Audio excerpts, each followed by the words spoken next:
Hi, welcome to my blog. I'm Shelley and this is my channel, The Willow Tree Green.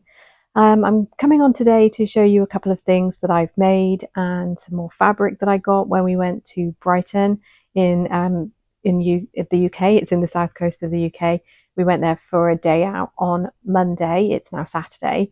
And I went with the intention to get some things for jumpers and cardigans because we're moving into the cooler weather. And didn't find much, but I did find one thing.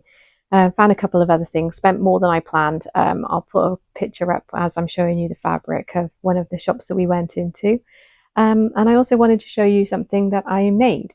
So you will recall this if you've watched my previous vlog about the boxy top from Peppermint magazine, or the Harvest top with this fabric on.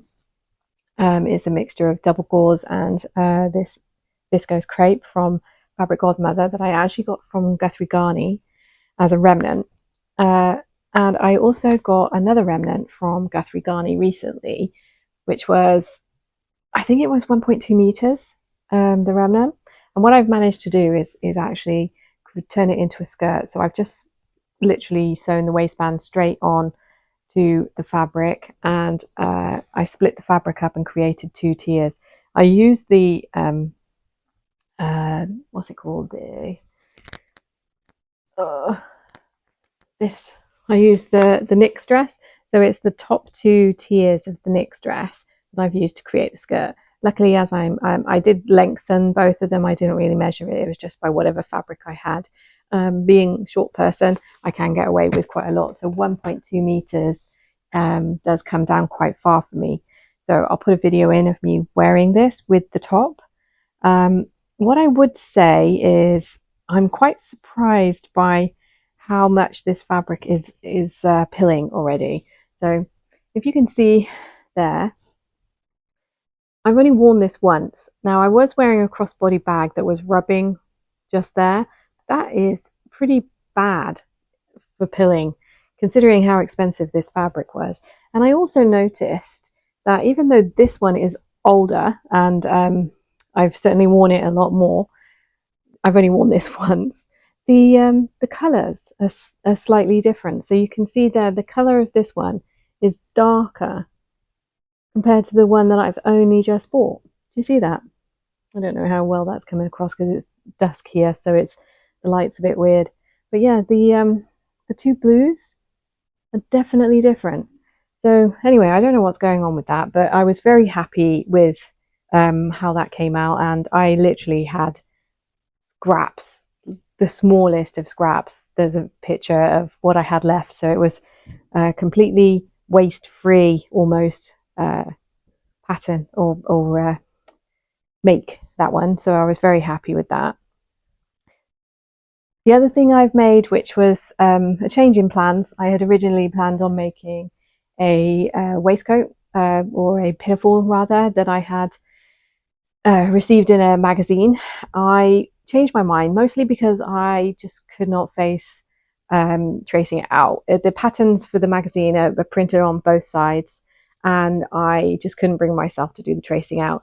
One of my commenters on the last video actually kindly suggested using one of those roller thingies and wrapping paper, and that's just genius. So I'll put her name up, just say thank you.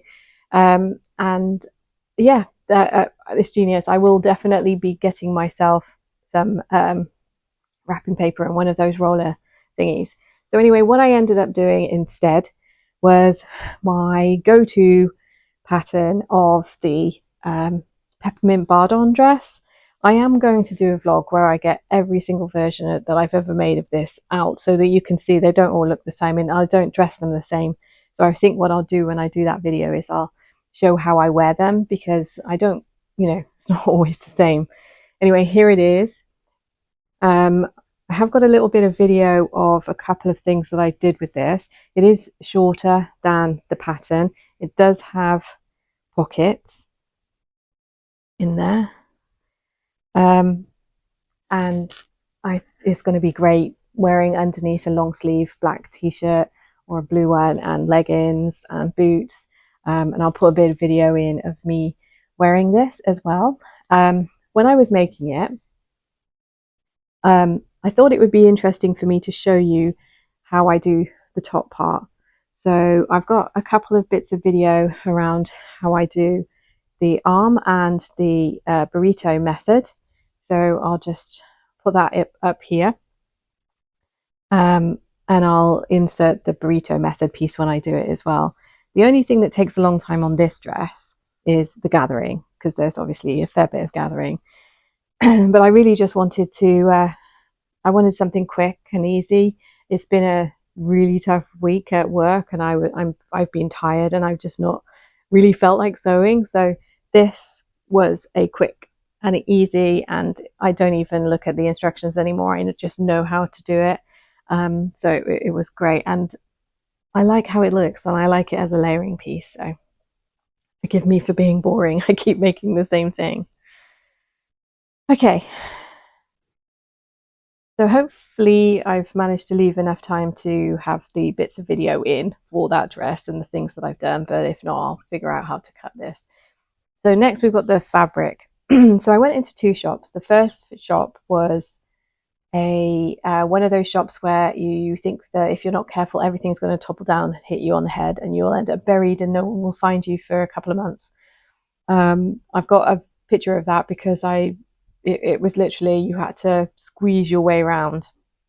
I did find only one fabric in there, and that's this rather beautiful Liberty with trees. It's a Liberty viscose. It feels like a viscose. It might be I don't think it's a cotton. It's sort of somewhere between a cotton and a viscose. They don't tell you what the fabric is made of, but it's a bit creased because it's been washed. But it's a lovely sort of blues and greens with red berries, flowers, something in it. And I love the muted colours on that. So I'm thinking that possibly I will make one of these again, possibly. I haven't made the other one that I planned with the autumn colours yet. So I might make this one first, because I'm just feeling like it. But it depends. There's some points on this which can be a bit involved with the neck binding and the sleeve binding and the gathers on the shoulders. So I think that's probably why I haven't done it yet, because there are some bits that are challenging on that one. Excuse me, keep going out of frame. So I then went into another fabric store, which I found. It's in the sort of open air market area. I didn't take any photos of this, but it was much clearer laid out. It was, color coordinated. It was quite beautiful, actually. It had a lot less fabric in it, but you could also see all the fabric quite clearly. And they helpfully had a table right in the beginning, in the center, with a lot of remnant pieces. So the first thing I saw was this. So I got a couple of pieces of this that were roughly about 1 meter in size, and I'm thinking that actually I'll end up, this is a t-shirt and a shirt that I got in a charity shop recently. I was thinking of doing that thing where you attach the shirt to the t-shirt as sleeves, but I actually really like this shirt on its own. The t-shirt is a bit tight, especially over my hips, so what I'm probably going to do is, one of my favorite things to do is just attach this as a gathered skirt so it becomes a dress. So I've got plenty of fabric to do that with, as it's 2 meters. What I did find with the pinafore dress, the Bardon dress that I just made out of the blue window pane check, that even though it has lines on it for me to follow, if you look closely, it's still not straight. Doesn't matter if it's got lines or not, I can still manage to not make it straight. So yeah, so that's one plan. And then I saw these two together, and I just had to get them because they go so nicely together. This was a remnant that was, I've got it written down somewhere. They had these little cards attached to them. And hopefully it looks like I've lost the one that was this. But I think it was part wool, elastane, polyester. I think that's what the mix was, if I remember correctly. It is very stretchy, and it's a jumper knit. It's a fairly fine jumper knit. So that's the wrong side, and that's the right side. And I think I got about just over a meter. It could be getting on to 1.1 meters, and I think I can get a cardigan out of that. It's just wafted a really nice smell up to me where I washed it, which is always nice. So that's going to be a cardigan, I suspect, of some sort. Maybe the Melisso's free cardigan, which I've said before is very much like the Marlowe sweater. So it may well be that. We'll see. And then I also saw there were several different pieces of this fabric, and I think the lady behind the counter thought I was a bit nuts because I picked them all up. So in total, I have, I think, 3.5 meters of this, which is a 100% cotton with these. It's a black base, which is the right side. That's the wrong side. There you can see the colors better. So it's got a black base with these green, bright green leaves and roses with, I think there's a very light pink, it's not quite white, and burnt umber, sort of brown, low lighting. And I just think that's gorgeous. You can hear the sound of it. So it's definitely cotton. But I think I will be making some sort of shirt dress, possibly the Lyra. I do enjoy making the Lyra, possibly. But yeah, so I mean, you can just see those two were made for each other. Excuse my overlocking. This was disappearing as I was looking. You could see where it was going to unravel, so I was concerned when I put it in the wash. So yeah, but they are made for each other. So couldn't help myself, and I bought it. So they were coming out, if this is the right price, I think it was £9, and it was 1 meter by 158. So I think I've actually got, well over. It is directional, so that is something to bear in mind. There's, I definitely can't put it any other way than that way. So it's 1 meter long by almost 1.5 wide. So got plenty of it. So yeah, so those were the things that I bought recently. Haven't made any progress on this dress because I'm just not motivated because the weather's been pants. And I'm, like I said, I'm hoping to make this dress tomorrow if I have the brain power, but it does entirely depend on my brain power. So I will be making just this one here, the top one with a long skirt and the crossover. So that says view A. On this lady, it only comes to her knees, but I want it to come to sort of there on me, which quite honestly, if I did it to her knees, it may well still come to there on me. I think I've mentioned I'm 4'10" before.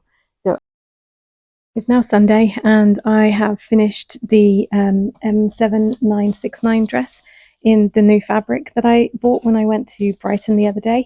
So I thought I would just pop on and tell you all about it and give you a bit of an overview of the various bits. I'm holding my mic because I didn't want it to sit on the fabric because it just looked weird.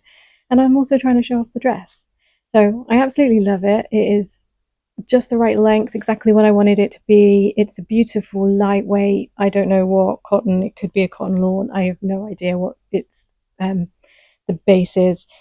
But it's a beautiful sort of, I don't know how to describe the blue. It's a cornflower blue with trees on it, and I think they're meant to be apple trees with red in it and vines. Anyway, it's a beautiful print, and I was led to believe that it is a Liberty print.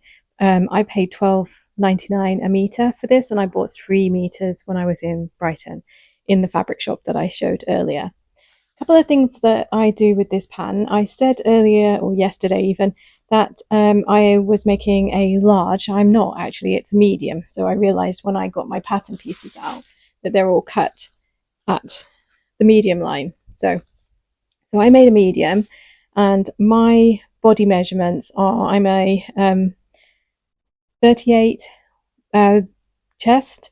I'm getting this totally wrong. No, I'm not. I'm a 40 something chest. Hang on, let me read my own notes about what my measurements are. I am a 40 bust, a 37 waist, and a 49 hip, 48.9. It depends, I think, sometimes on the time of day when I measure. So those are my measurements.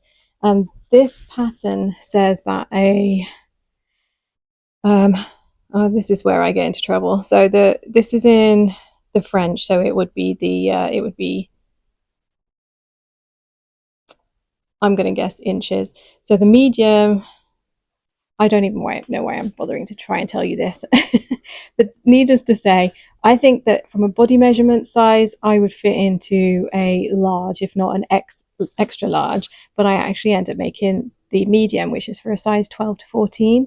And it is snug. It's not loose, but it's comfortably snug. And when I'm lighter, it will be just right. So I'm glad that I still made the same size that I did make even when I was thinner. This pattern has got lovely voluminous sleeves, and you can see I'm not uncomfortable. There is some pulling across here. I will put a video up in a second of this, but this is probably where I tried it on and I pulled it across to see where it was comfortably sitting so I don't expose myself. So it's not uncomfortable, but it may be kind of obvious that there's some pulling there just over my breast. So, but I'm okay with it. So this pattern doesn't have pockets, and I added a pocket using the pattern I've got from the peppermint bardon dress that I make quite frequently. And all I did was on the skirt pattern, which is the same for the back and the front, there is a waistline line. Getting it right close to the mic, but there's a waistline line there, and I literally just put the pocket piece against that, so the top of the pocket is here, and it's in exactly the right space. So as you can see from the video, I did lengthen this. So originally I cut this to the lengthen shorten line because I am 4'10", and that comes to just about my knee, I guess. I lengthened this skirt piece, so in total it was about 31 inches, and this pattern's got a 5/8 of an inch seam allowance, which I did actually do throughout as well. I didn't skip on that. Another thing that I don't do, it asks for this neck binding to be cut in 2 pieces. So there it is. So you cut 2 of these on the bias and then you interface them. And the first time I did it, I interfaced it, did all of that, and then afterwards I was sort of watching reviews of it, and people were saying, why are we cutting it on the bias and then interfacing it with, so that it then takes out all the stretch? So what I did this time is I actually cut it on the fold. So it was one piece and it's not on the bias, and as you can see, it went in fine. Another thing that I tend to do, and I did this on the sleeve actually, so there's some pictures of what I was doing on the sleeve. So you have to gather the sleeve into the cuff, and on the cuff it gets you to fold over the seam allowance and then iron it down on one side. And then what it actually asks you to do is to sew it on the outside, flip it onto the inside, and then do a stitch in the ditch from the outside.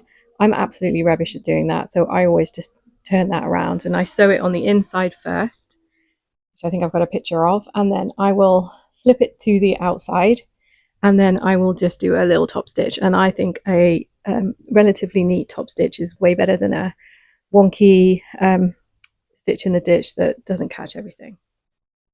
So that's what I do with the sleeves. With the neck binding, exactly the same thing. So I stitch it inside first, flip it out, and then do a top stitch. And again, I think it looks infinitely better than a terribly done stitch in the ditch. What else? That's about it, really. I just did a simple overlock and then just one turn up because I wanted to maintain the length. So on the hem, I'm just lifting my dress up for you. I've got just an overlock and a simple fold, and yeah, I'm very happy with it. It is it's lovely fabric, really, really light. It is kind of summer weight, I'm realizing. Although if I was wearing it with tights and boots and well, these sleeves don't necessarily lend themselves wearing cardigans. But oh, I love it. I'm definitely going to have to find somewhere to wear it because it's just not really something I would wear sitting around the house, which is what I tend to spend most of my day doing. Anyway, that's just a tag on to my vlog from yesterday, and also just to say, note to self: try to do vlogs earlier in the day when your brain is still working. Anyway, if you're still here, thank you for watching all the way to the end, and I will catch you in the next one. I don't know what I'm going to be doing. See you soon. Bye.